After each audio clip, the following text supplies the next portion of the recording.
The door closed behind me with a small cold click. Monday, 9 in the morning. I was right on time, like I had been for the past 15 years.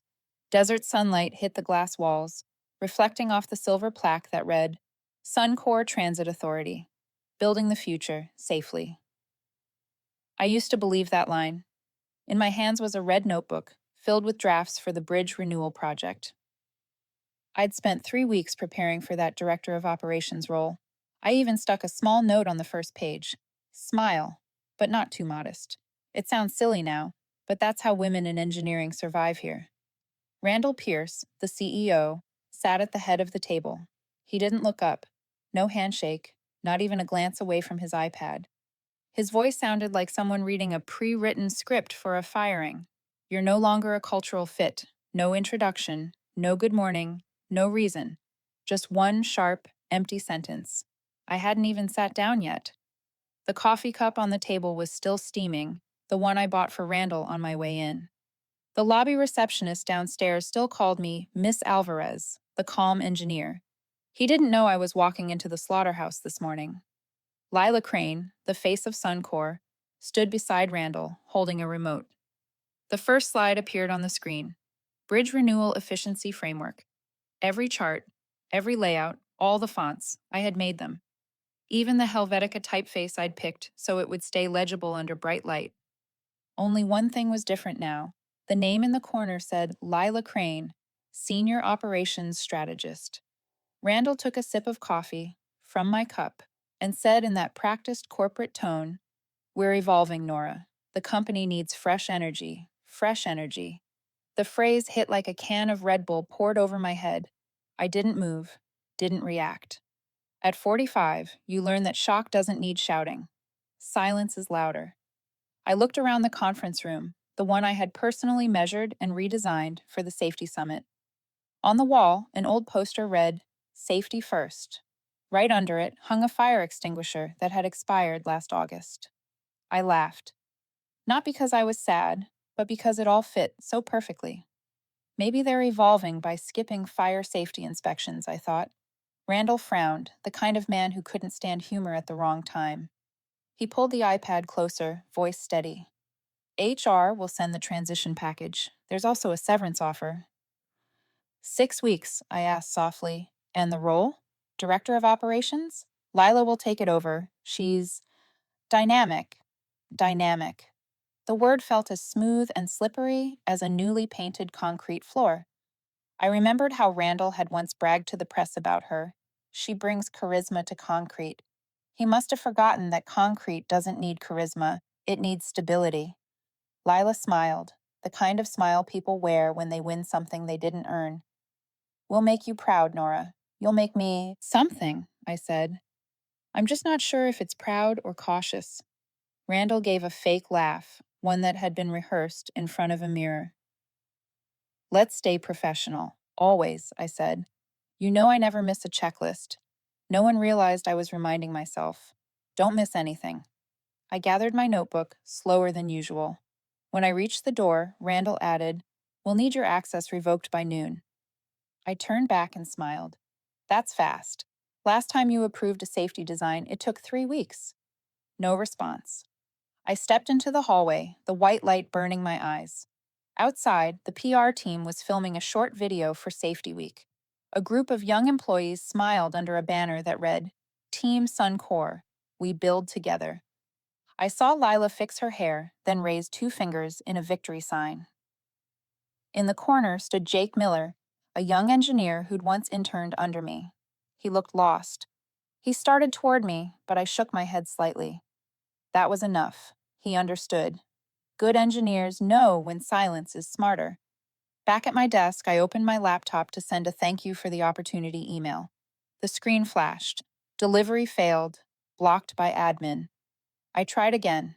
Same message. Tried emailing myself. Access denied. I laughed, and the sound echoed strangely through the quiet office. Lila passed by and glanced over. "Everything okay?" "Perfect," I said. The system's finally being honest. She didn't get it. She didn't have to. I closed the laptop and slid it into my bag. The only thing left on the desk was a silver engineer's pen, my late husband's first-year gift. I picked it up, clicked the cap shut. A small sound, but enough to close a chapter. When I reached the lobby, Maria, the receptionist, looked up nervously. "Leaving early, Ms. Alvarez?" "Just on time," I said. On the opposite wall, the LED screen played a clip of Lila giving a speech. "Safety is more than numbers. It's about passion." I murmured under my breath, "And inspections," but I guess they skipped that part. I pushed open the glass door. Desert wind brushed through my hair, carrying the smell of asphalt and steel dust. The red notebook in my bag still felt heavy. I didn't know what I'd do with it yet, but something inside me had woken up. A construction worker by the gate asked, "Are they keeping you for the afternoon meeting?" I smiled. "No, I just got promoted to ground level." He chuckled, not sure if I was joking. I walked to my car. The dashboard clock read 9:30. 30 minutes. That's all it took to erase 15 years. I started the engine, but didn't drive yet. Through the glass, I saw Randall and Lila shaking hands under the orange glow of the LED lights, looking like two mannequins in a fish tank. I pulled out my phone, opened notes, and typed the first line for the video I'd post tonight. "They fired me in the middle of my promotion. No warning. No thank you. You're no longer a cultural fit." I paused, then looked up at the bright Arizona sky.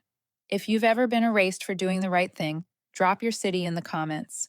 I want to see the map light up across America. I saved the note, not to complain, to begin. I put my phone down and gripped the steering wheel. The sunlight hit the old silver helmet on the back seat, the only thing I kept from the days when my husband was still alive.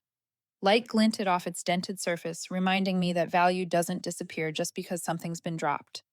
I started the car and looked at the building one last time. "They forgot one thing," I said quietly. "The Salt River Bridge still carries my signature." Then I drove away, no rearview mirror needed. 15 years ago, I didn't think I'd survive that summer. Phoenix was so hot, the asphalt melted like black honey. Steel clicked and groaned, under 110 degrees. Miguel and I were both working on the State Route 48 overpass.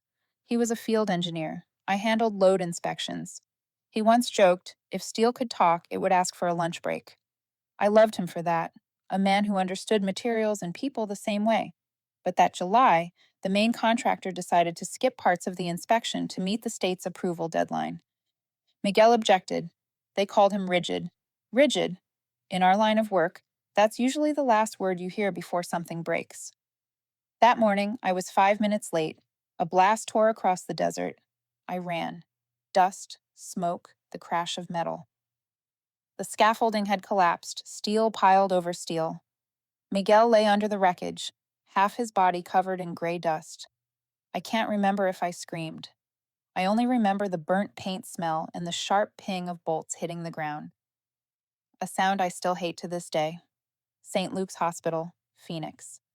When the doctor shook his head, I took off my wedding ring and slipped it into my lab coat pocket. For the first time, I understood that losing your foundation isn't just a metaphor. 3 days later, the company held a press conference. A minor incident, no impact on schedule. I walked out as soon as they started playing their new safety commitment video. Outside, the air was 117 degrees, hot enough to evaporate tears before they reached your chin.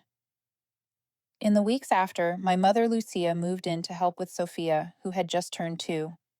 She asked, "What will you do now?" I said, "Take the PE exam. If I quit, they'll say women can't handle pressure." I studied at night, worked by day. When exhaustion hit, I looked at Miguel's photo on the wall. One night, while holding a feverish Sophia, I kept reciting formulas under my breath. My mother whispered, "Are you lulling her to sleep or yourself?" I smiled. Both. During the PE practical exam, the question was about calculating thermal stress on steel beams. I began with one sentence. "Steel remembers." The examiner frowned. "What did you say?" "That metal doesn't forget the mistakes of its maker." I passed. Not because I was brilliant, but because I knew the cost of failure. After the exam, I bought a red notebook. On the first page, I wrote, "No bridge is worth more than a human life." On the second, "If something must be shortened, start with the person who signed the wrong line." A touch of dry humor. People say this field is dull. They've never argued with concrete at 110 degrees. It expands when you least expect it, like trust. Every time I signed off on a report, I tapped my pen 3 times on the desk. My own steel oath. 3 taps. People, process, proof. 7 years later, I was invited to join SunCorr Transit Authority. The HR director then, Helen, asked, "Where would you start if you could choose?" "From the ground," I said. "That's where mistakes begin." Helen laughed. "Sounds like a red alert, but I like it." In the offer letter, the slogan read, "Building trust again." I added one line in red ink. Trust isn't built, it's maintained. In my first year at SunCorr, I worked in the basement, the archive room for old blueprints. No one liked going down there because it smelled like metal and dust. I found it peaceful. I memorized every box, every faded label. One day I found an inspection sheet from 1987 that read, "Approved without inspection." I pinned it right above my desk. Helen saw it and asked, "A keepsake?" "No. A warning." When Sophia started middle school, I took her to the bridge site. "Mom, why do you always touch the bridge like that?" "Because I believe metal has memory. If I ever lie, it'll tremble. Does it remember Dad?" I stayed quiet, then placed her small hand on the railing. "Yes, I just don't want it to remember anyone else." In 2015, I was promoted to head of inspection. The new CEO, Randall Pierce, shook my hand with grease still on his fingers. I remember thinking, SunCorr could use cleaner hands. He said, "We'll make SunCorr shine again." "As long as it doesn't melt in the heat," I replied. He thought I was joking. I wasn't. In the years that followed, Randall's version of shine meant glitter, not integrity. He liked slogans, interviews, and photos of smiling young engineers standing under bridges. As for inspections, he called them procedural overhead. I called them the thing that keeps people alive. I once filed a report on a hairline crack in the Salt River Bridge. It came back with a note, "Not critical. Don't overcomplicate." I added to the red notebook, "The things that are not critical are usually what kill people in the end." When Helen retired, Randall replaced her with Lila, young, charming, fluent in vision statements. I became legacy staff, a label easy to peel off, but hard to forget. On my last night before taking the new position, I stayed late in the basement office. Miguel's silver helmet sat under a thin layer of dust. I cleaned it and placed it on the desk. Light reflected off the metal like a streak of ash. I opened the red notebook and wrote the final line of my old life. When a bridge collapses, people ask who's responsible, but few ask who stayed silent before it happened. I closed the notebook. The sound of the cover meeting felt like a lock clicking shut. Tomorrow I'd start at SunCorr, the company that promised to rebuild public trust. As for me, I just wanted to rebuild myself. I don't know when that trust will collapse again, but next time, if it does, I won't stay silent. I realized things had started to disappear on a Monday morning. No warning, no email, just a short beep from my computer, followed by a cold line of text. "Access denied." I laughed. I was the one who had written the access protocol for this system. 3 tries, same result. Below the red text, it read, "User inactive. Contact administrator." I was the one who'd signed the approval for that administrator. An hour later, Lila walked into my office. She was wearing a light blazer, her hair perfectly straight, her tone polished like a brochure. "Nora, we're updating access permissions under the new structure. It's for transparency and efficiency," I asked softly, just to test the air. "And transparency means deleting the designer's access?" Lila smiled, didn't answer. When she left, I noticed my Engineer of the Year 2018 plaque was gone. Only a pale rectangle on the wall remained. At noon, I checked the inspection database.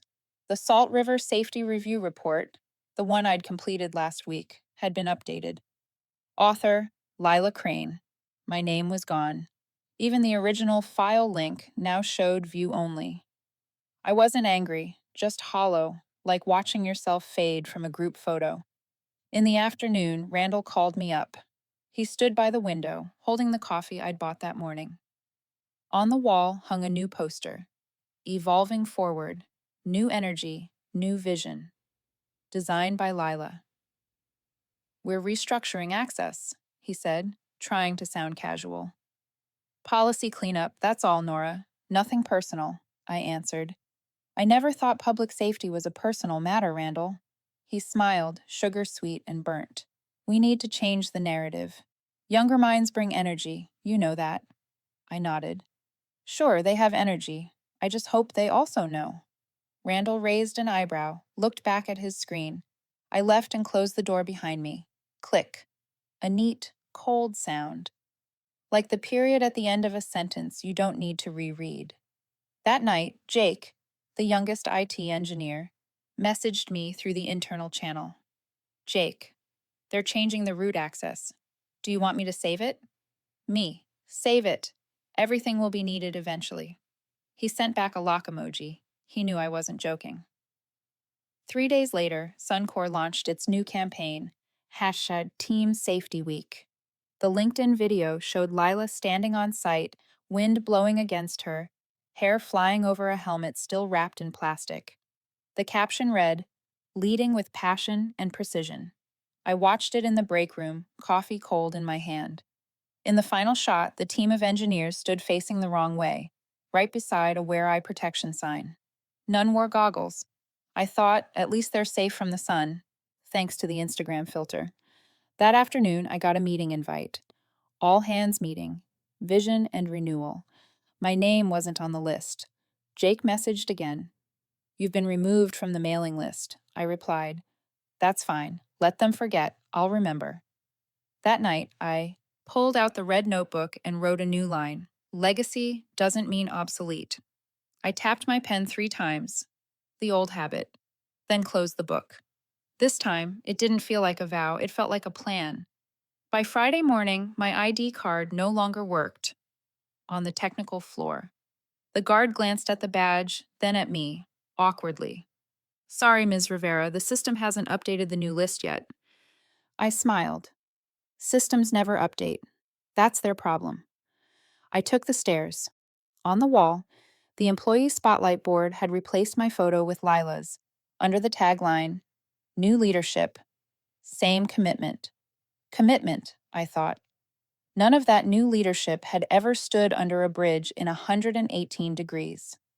That day, Randall hosted a film shoot for a documentary called Women in Infrastructure. I was invited as a temporary technical advisor, meaning they still needed me, just didn't want anyone to know. I stood behind the camera and watched Lila act out an inspection scene. She held the gauge wrong, measured the wrong beam, but kept smiling like she'd won an award. "Perfect," the director shouted. I walked up to Randall and whispered, "If they air that shot, every real engineer will see the bolt's been tightened backward." He shrugged. "The audience won't notice." I murmured, "The bridge will." Randall said nothing. I turned away. A week later, an all-company email from Lila arrived. Subject: Safety Culture Reimagined. The first line read, "We don't just build bridges, we build trust." I smiled faintly. Trust doesn't get rebuilt with PowerPoint. Jake brought me coffee, sat down beside my desk. "I heard Randall's planning to outsource the safety inspection," he said. "That's the fastest way to avoid hearing the truth from inside the house," I replied. He lowered his voice. "They're trying to push you out completely." I looked out the window. "That's fine. When someone pushes you off the table, remember who poured the concrete under it." Jake stayed silent, eyes a mix of worry and respect. "Do you have a plan?" he asked. I smiled. "I'm documenting." That night, I backed up every technical record, original reports, safety logs, time-stamped emails. The external drive felt heavy in my hand, yet somehow I felt lighter. I didn't delete anything, didn't leak it. I just saved it. There's a thin line between revenge and proof. I'd chosen the second. One morning, a new announcement flashed across the lobby screen. SunCorr celebrates new leadership in safety innovation. Randall and Lila stood side by side, teeth white under studio lights, above a caption, acknowledging the contributions of our long-serving staff. No name, no photo, just a long space. I sipped my coffee, the bitterness almost funny. They really believed deleting a name could erase the work itself? The Salt River Bridge still stood, every beam I'd inspected, The red mark I'd drawn on the main truss back in 2016. No one else knew, but I did. A bridge remembers, longer than people do. That afternoon, Randall passed my desk, paused for half a second. Nora, I hope you understand these changes are for the greater good. I looked up. I understand. I just haven't figured out who's good. He swallowed his words and walked away. I thought people who talk about the greater good are usually the ones cashing in on the smaller ones. That night, I came home late. Sophia was studying, looked up, and asked, Mom, why don't you rest? I smiled. Because someone out there thinks I already have. I poured water, sat by the window, opened the red notebook, and wrote a new line. When they forget to write your name into history, make sure they still have to sign beneath your work. Outside, the reflection of the Salt River Bridge shimmered in the orange dusk. The wind carried the scent of metal and dust, the smell of memory and warning. For the first time in months, I felt calm, because this time, I knew exactly who I was. I wasn't just the one keeping people safe anymore. I was the one getting ready to turn the truth back on. They could erase my name from the system, but they forgot. I was the one who built it. That night, the small apartment was lit only by the desk lamp. Sophia sat beside me, her tiny hands gluing popsicle sticks into a bridge model. I adjusted a joint and said softly, Place them diagonally. The force spreads better that way. She looked up at me. Mom, what if they're wrong and you're right? I smiled. Then the bridge still stands, sweetheart. She nodded and kept working. In her eyes, everything was still as simple as those little wooden sticks. From the kitchen, my mother Lucia said quietly, Sometimes people don't want the truth. I replied, eyes still on the model. Then I'll show them what illusion costs. She sighed and set her teacup down. Steel gets tired too, Nora. I smiled faintly. Only when it's forced to resist in the wrong direction, Mom. That night, I couldn't sleep. The metal fence outside clinked every time the wind blew, and each sound made my heart jump. Clang. That sound always dragged me back 15 years, to the scaffolding explosion in Phoenix. I still remember the blaze of orange light, the dust, the screams. Daniel, my husband, was trapped under the steel beams while I stood less than 20 meters away. By the time I reached him, only his bent helmet remained. They said the contractor had skipped the final safety check to meet a deadline. From that day, I swore no bridge would ever be worth more than a human life. Around 11, I drove out of the apartment complex. No destination, just to let my mind breathe.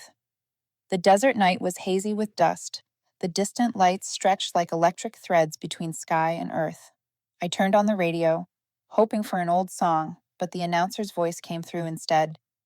Dry and sunny tomorrow, just like your workplace. I laughed, dry and sunny, and as numb as unset concrete. I pulled over at an empty lot and opened at my laptop. The backup folder glowed on the screen. Hundreds of files I'd saved days ago. Inspection reports, site photos, time-stamped emails. One click and all of it could vanish. I hovered over delete, then paused. Among the files was a small image. Daniel's old engineer badge, his smile still dusted with cement. I exhaled and whispered, You didn't die for me to start over by pretending to forget. I closed the laptop. I didn't delete anything. The next morning, Lucia brewed coffee and set a cup in front of me. What will you do now? She asked. I stirred the cup, listening to the spoon tap the porcelain. I don't know yet, but I can't pretend I didn't see. Do you think they'll listen? She asked. No, I said, but they'll have to see. At SunCorr, Randall ran things as if nothing were wrong. I still came to the office, signing reports, just to keep the routine. One morning, he slid a material approval sheet across the desk for a new bridge project in Glendale. The steel grade listed was 20% below standard. Temporary approval, Randall said. We need to keep the media timeline. This bridge crosses a residential zone, I said. He shrugged. If anything goes wrong, we'll handle it. Right now, we need the visuals. Do you ever think a bridge doesn't need visuals? Just stability? I asked. He smiled, flat and practiced. This is business, Nora. And I'm an engineer, I said. That afternoon, I visited the Salt River site for a routine evaluation. On paper, that's what it was. In reality, Randall wanted to keep an eye on me. The PR crew was filming again, and Lila stood under the sun, posing as if she were inspecting the beams. A few yards away, I noticed a small crack in the main joint, hair thin, but spreading fast. Don't stand there, the wind's against you, I warned. Lila laughed, didn't move. Randall folded his arms and muttered, Don't exaggerate, Nora. I'm not, I said. The bridge is. He stayed silent, then told the crew to keep rolling. I turned away without another word. That evening, at home, Sophia looked up from her homework. Mom, why do you keep staring at the bridge? Because it's the only thing that doesn't lie, I said. She sighed. If it were me, I'd tell everyone. I brushed her hair gently. The problem is, people only listen after things collapse. We kept gluing the model together. One stick snapped in my hand, and I froze. The brake line was thin, almost invisible, like the crack on Salt River. I touched it, and a chill ran down my spine. The real bridge might not wait until someone decides to listen. That night, I opened the red notebook. Under the last entry, I wrote, No need to shout, no need to fight, no need to look back. My hand trembled slightly, but the letters stayed steady. Lucia walked in, holding a photo of Daniel. You still haven't forgiven them, have you? No need for forgiveness, I said. Just the truth. She placed a hand on my shoulder. Truth doesn't always save anyone. You know that. I looked straight ahead. But silence can kill. I stepped out to the balcony. The desert wind burned against my skin. Far away, the Salt River Bridge lights flickered. With the rhythm of passing cars, I remembered Daniel's words, Every bridge knows who keeps it standing. I whispered into the wind, I'm still here. That night, I dreamed of him. He stood in the middle of the bridge, looking at me. You kept it, he said. I woke up, my skin cold, but my mind calm. For the first time in months, silence didn't feel like fear. It felt like a signal, and I knew. It was time to stop letting others speak for me. Monday, 8:55 in the morning. Every SunCorr employee was required to join the livestream event called Vision 2030. Randall stood at the center of the temporary stage wearing a light-colored suit. Beside him was Lila, hair perfectly straight, her smile straight out of a catalog. Behind them, the LED screen blazed with three bold words: innovation, safety, future. Three words that made the whole room glow like an award show thrown for themselves. Randall spoke in a booming tone. SunCorr is entering a new era where youthful energy and long-term vision walk hand in hand. Lila smiled as the microphone light turned green. We call it Vision 2030. The room erupted in applause. I just thought to myself, 2030, huh? They still haven't replaced the fire extinguisher that expired in 2022. The live stream ended with an announcement. Lila would be the new face of urban safety strategy. I stood in the back row beside a fake green plant and smiled faintly. Amid all that noise, the word safety suddenly sounded misplaced. When the crowd started to leave, my phone buzzed. A message from Jake. Found a few new contracts. Randall signed them. No PE signature. I froze. In the US, every public infrastructure project must bear the seal of a licensed professional engineer. Without it, the contract isn't valid. And SunCorr had only one active PE, me. I opened my laptop and went to the old archive folder, one only Jake and I knew about. Dozens of files appeared. Salt River Expansion, Glendale Viaduct, Desert Loop Transit. In the corner of every page was the same familiar line, Licensed Professional Engineer of Record, Nora Rivera, PE. Then I opened the 2029 drafts folder. Just as Jake had said, 3 new projects, no name, no seal. I leaned back, listening to the hum of the air conditioning. They wanted to erase me from the system, but they forgot one thing. The law doesn't delete real signatures. I called Caroline Foster, a technical attorney I'd worked with during state compliance reviews. Nora Rivera. Long time, she said in her calm, even voice. I need a confirmation, I told her. If a company signs public infrastructure contracts without a PE signature, but still submits under the old engineer's license. Are those contracts valid? She didn't hesitate. No. Under Arizona law, every plan or construction document must have a PE responsible for it. If they used your name without consent, that's professional misrepresentation. So those contracts could be void? I asked. Not just void, she said. Investigated. I stared at the screen, a cold calm cutting through me. I opened the red notebook and wrote one short line. When the drawing shifts off center, I realign it. That afternoon, I drafted an email to SunCorr's board of directors. Subject: Request for document preservation. Under Section 6.2 of the Arizona Engineering Code, I, Nora Rivera, PE, Nashfer A 47291, request that SunCorr preserve all technical records and infrastructure contracts from the past 10 years, including those missing PE signatures.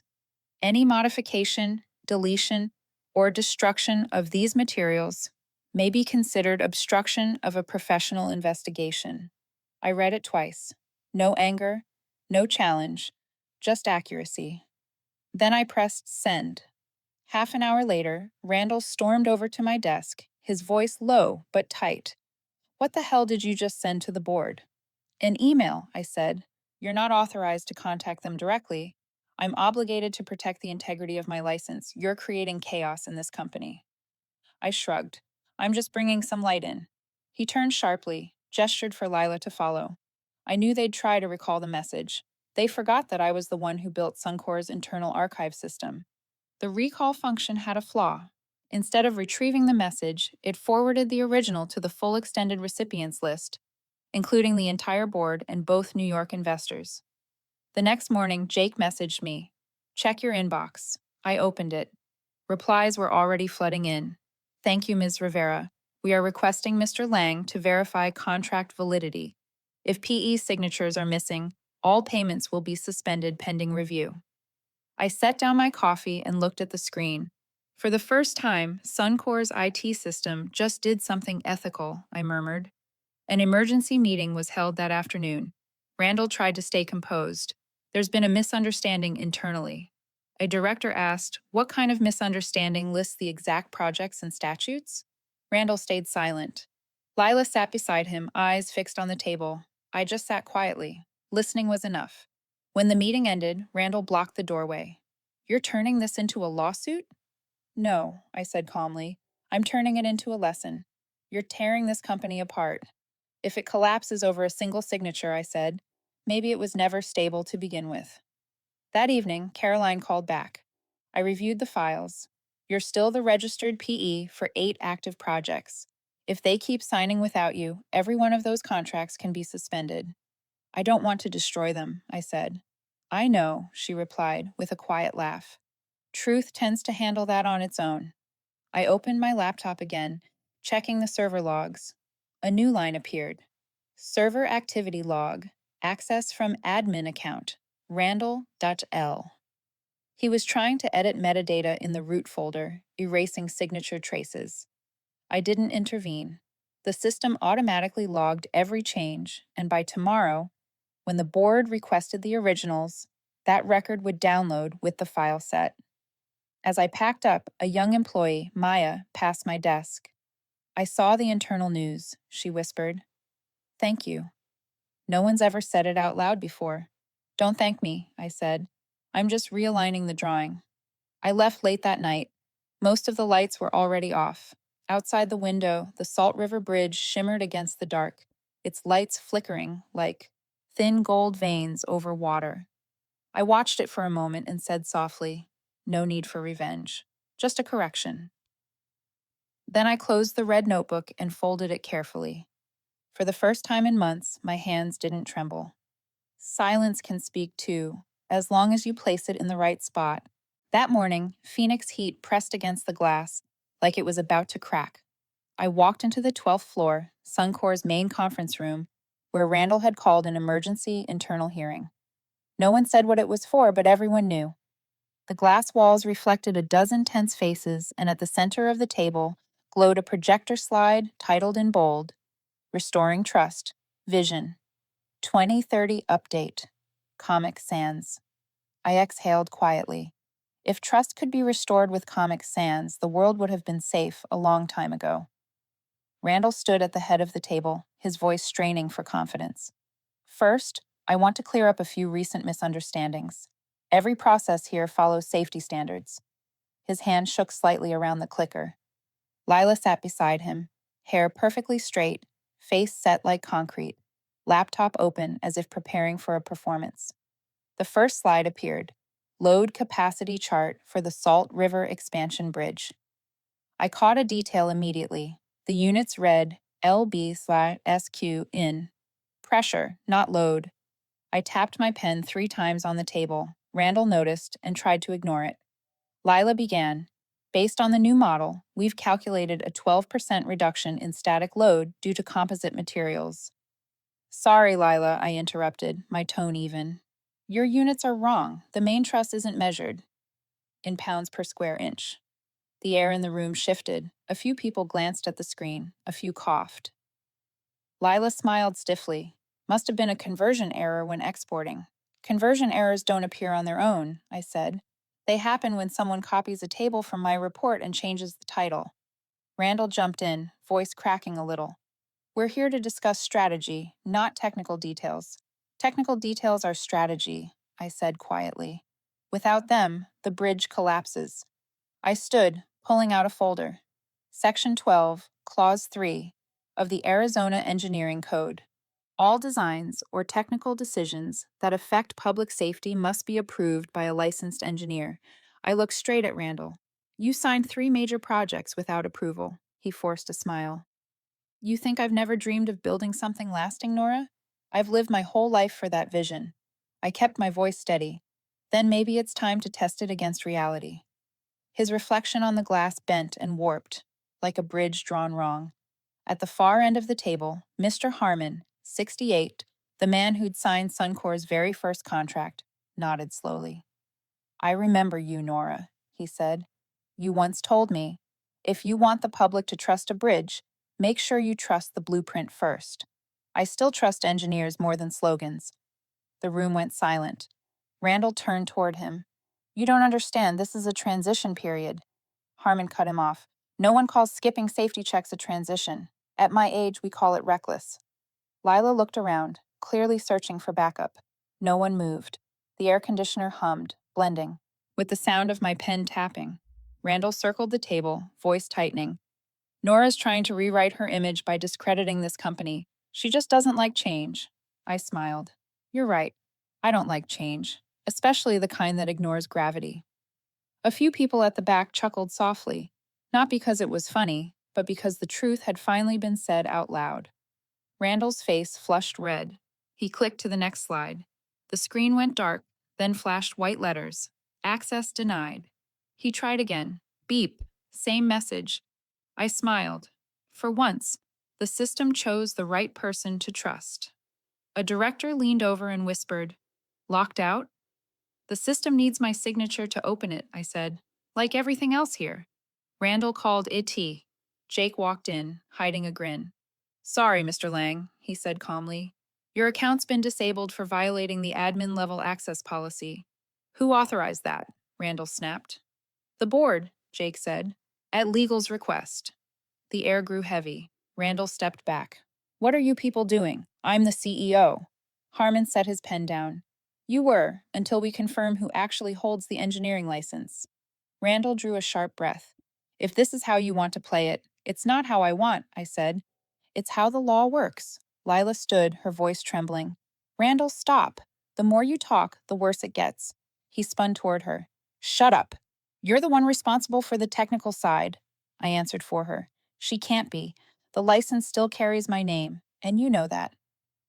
Randall froze. On the screen, the words access denied blinked steadily. An electronic verdict.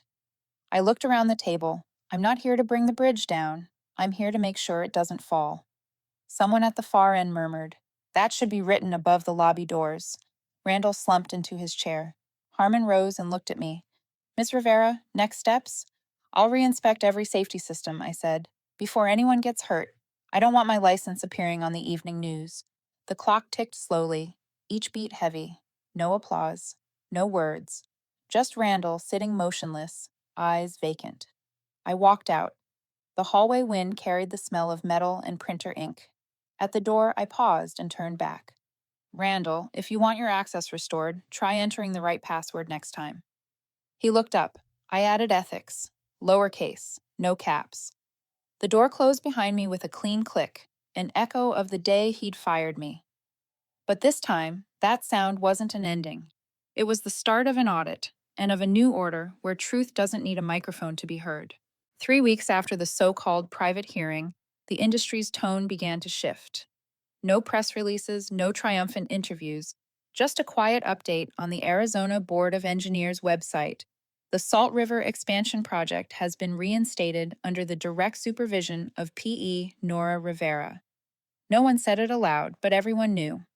Randall was gone from the leadership page, Lila was suspended, and I, the woman who'd been fired in the middle of a promotion meeting, was now responsible for re-inspecting the bridge they'd once used to advertise New Vision. I returned to the site on a Monday morning at 6:45. No cameras, no PR crew, only dry wind and the smell of new oil on old dust. The Salt River Bridge lay still under the desert sun, its steel beams glinting in the haze as if breathing. I touched the rail, the paint smoother than before, but the metal beneath still held the warmth of memory. Jake was waiting, reflective vest faded, face sunburned. You sure you want to run the load test this early? I don't want the bridge to wait any longer, I said. It's been silent enough. We walked across each span, checking every joint, every bolt. At Pier 4, one bolt had a thin, vertical crack, its threads discolored. I signaled to stop. Jake shone his flashlight. The beam caught the flaw like a bright scar on steel. If we hadn't found that in time, he murmured. I nodded. The evening headline would read, Salt River Bridge collapses, cause under investigation. We both fell quiet. I snapped a photo and marked the bolt with red paint, the same color I'd used 7 years ago. An hour later, Lila arrived. No makeup, no blazer, just a plain t-shirt and a folder clutched in both hands. She came closer, voice shaking. I didn't think it was this serious. The most dangerous phrase in engineering, I said, is probably, I didn't think it mattered. She nodded, eyes heavy, as if she'd just woken from a long dream. By noon, the deck surface reached nearly 120 degrees. The soles of our boots stuck to the asphalt. I told everyone to take a break, but Jake insisted on checking the load sensors. I want to see how much it holds after your recalibration. I smiled. You just want to be sure nothing collapses while I'm standing on it. He grinned. No. I want this bridge to prove who built it right. We began the load test in the afternoon. No speeches, no noise, just the slow roll of trucks crossing the bridge. The pressure gauges wavered, then steadied. At peak load, the bridge trembled lightly, then went still, as if it took a long breath and exhaled. Holding stable, Jake said, his voice hoarse with exhaustion. Funny, I replied quietly. The only thing truly stable at SunCorr turned out to be the bridge. He laughed once, short but real. I looked down at the river below. Sunlight danced across the surface in shifting shards of gold. Simulations never understand people, I said, but bridges do. A gray-haired worker walked over, shirt stained with oil, hard hat scuffed. I recognized him from an old project in Tucson. Heard you came back, he said. Good. This bridge has got someone watching again. It doesn't need me to watch, I said. It just needs to be built right. He studied me, eyes warm and steady. Thank you, engineer. This bridge has a soul now.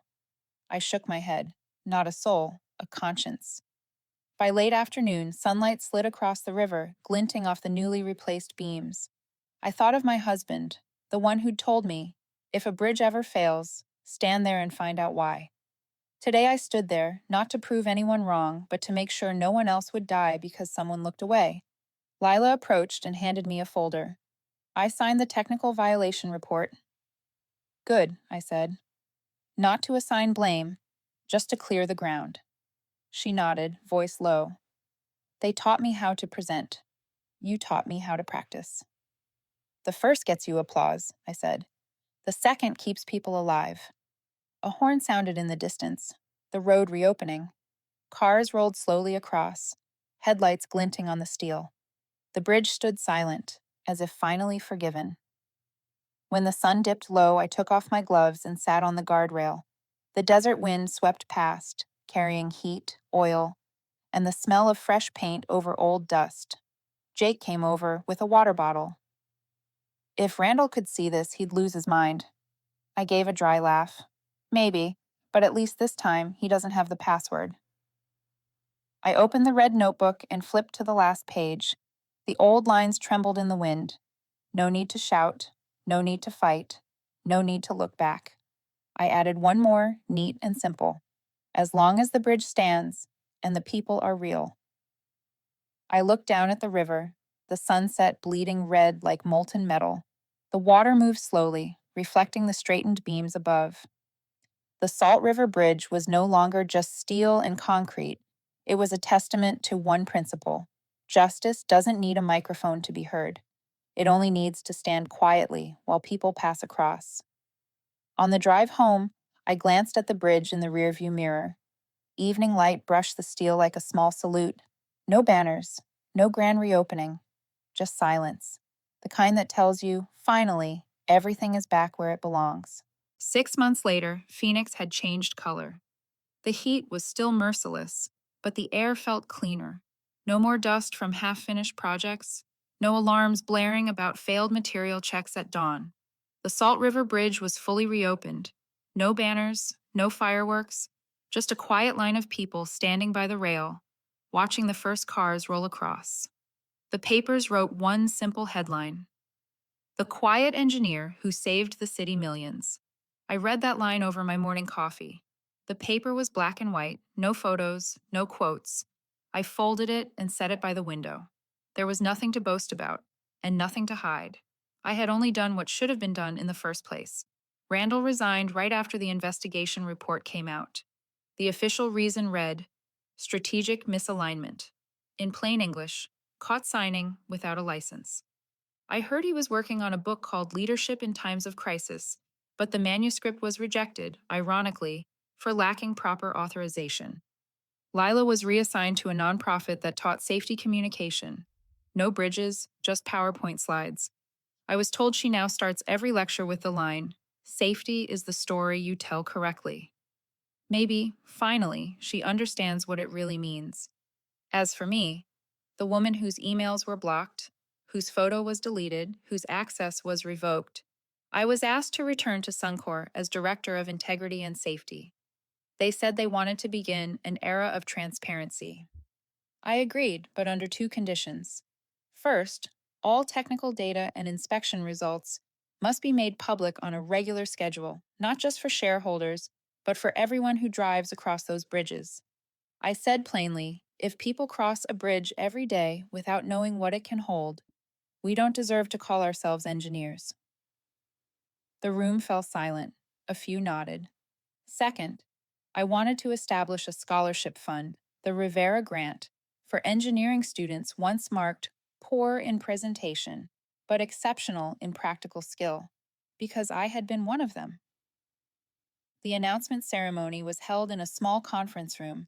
No stage, no music, just a microphone and a screen displaying the words, "Building bridges, not illusions." I stepped up to the podium, paper in hand, and looked out at the same room where people once smirked during my restructuring. This time, they sat quietly, not out of fear, but out of understanding. They knew who had kept the bridge standing. I spoke slowly, each word measured like a beam under stress. This wasn't a setback, it was an opportunity. Some bridges once burned stay ash. No applause at first, just silence, the kind that weighs meaningfully in the air. Then, from the back corner, Jake started clapping. Others followed. Not loud, just enough. I bowed slightly. That afternoon, in my new office, I found a small, unmarked box on my desk. Inside was a photo of the Salt River Bridge at sunset, golden light spilling, evenly across its main trusses. On the back, someone had written, "The bridge stands because someone refused to sit down." I smiled, framed the picture, and placed it beside the old silver pen my husband once used. A few weeks later, a young reporter from a technical magazine came for an interview. "What helped you push through when you were pushed out?" she asked. I answered without thinking. "No one can push you out of a structure you built. They can only forget your name for a while." "Are you planning to sue them?" I smiled. "I don't need a courtroom to prove a drawing right. I have the bridge." The article came out the following week with a subtitle that read, "She built her reputation the same way she built bridges, one bolt at a time." Of course, not everyone was thrilled. Some at SunCorr whispered that I was being overpraised. I heard them all. Every morning, walking down that hallway, their words followed like a faint background hum. I answered the only way I knew how, with data. More independent audits, more public reports. Within 6 months, maintenance costs dropped 12%. Worksite accidents, 0. The numbers spoke louder than gossip ever could. One late evening, as I was shutting down my laptop, Jake leaned into the doorway. "You ever think about writing a book? This story would sell out fast." I laughed. "No, I still prefer reports. Less drama, more accuracy." He grinned. "If it were me, I'd call it How to Get Fired and Still Own the Bridge." "Good title," I said. "A little long for a cover, but just long enough to make people think." That night, I stood on the balcony, looking out at the city. The lights from the Salt River Bridge shimmered across the water like 1,000 small eyes keeping watch. Somewhere out there, I was sure someone still hadn't made peace with their downfall. But I felt calm. Silence, if you wait long enough, becomes its own reward. A month later, the first Rivera grant scholarships were awarded. One young woman took the stage and said, "I chose this field because I want to build something people can trust." I sat in the back row and my throat tightened, not from emotion, but from knowing that, this time, that trust was in the right hands. At the official reopening ceremony, the city invited me to speak. I didn't read a speech. I just said a few words, quiet enough for the wind to carry. "We don't build bridges to be admired. We build them so people can cross without thinking about them." The crowd fell silent. Then applause began. Not the kind that celebrates, but the kind that thanks. I stepped down and walked along the railing, fingertips brushing the cool steel. Randall once said, "Sunlight is the best PR." He was right, I thought, as long as the bridge doesn't melt under it. In the distance, the sun dipped behind the red mountains. The last light caught the steel beams, glowing with that rare brightness only those who've fallen recognize as beautiful. I smiled and kept walking. No nameplate, no apology, just the bridge, steady, standing, proof that sometimes justice doesn't make noise. It only needs one person patient enough to keep the bridge upright. The dawn over Phoenix had the color of molten gold, the kind of light only the desert could forge. I rode my bike across the Salt River Bridge like I did every morning.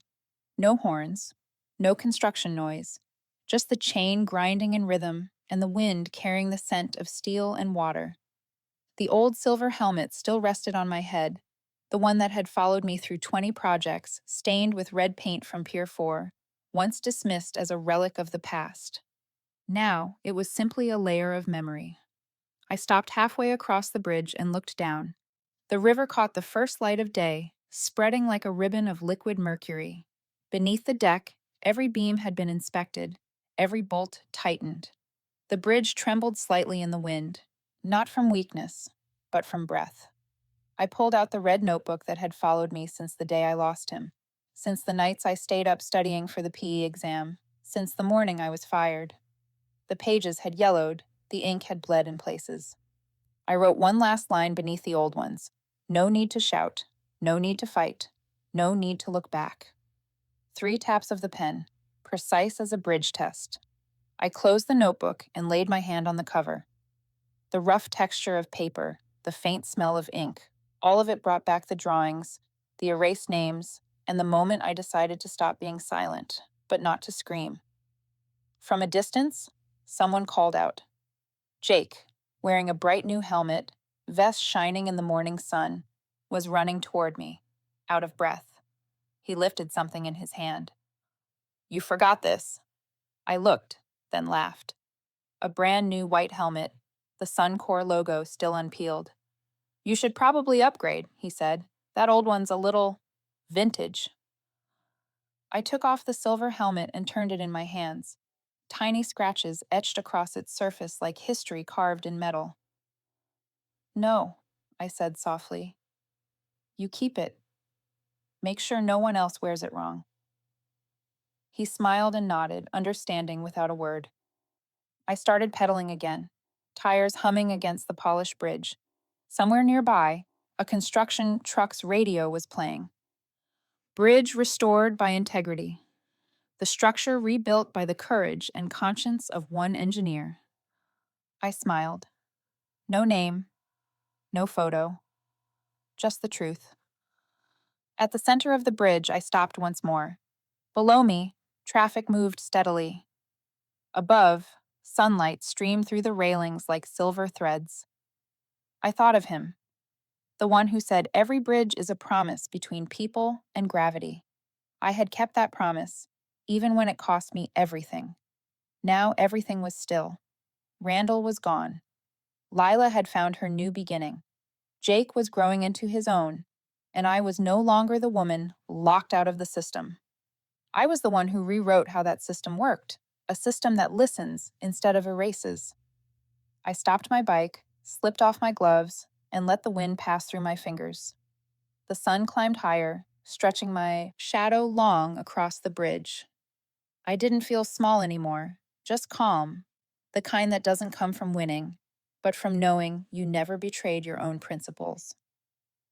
At the far end, a group of students posed beside a new sign, Salt River Bridge, Safety Reborn.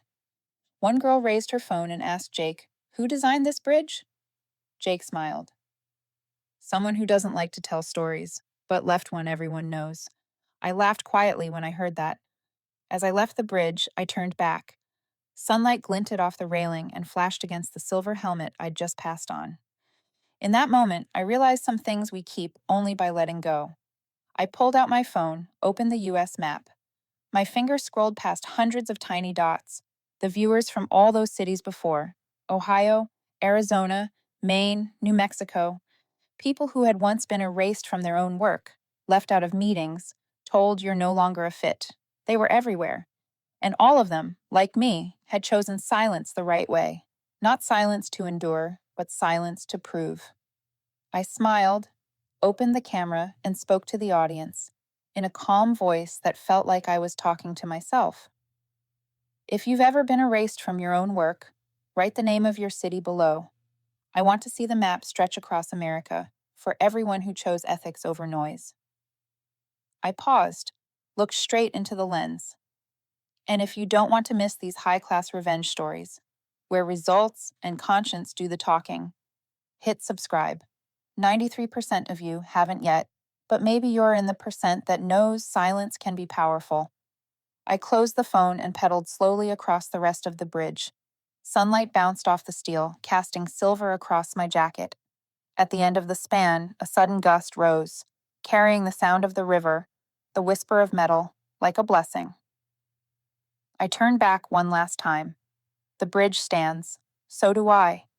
Light glimmered on the silver helmet, shining like a small star. The Salt River Bridge stayed silent, but in that silence, something rang louder than applause: truth.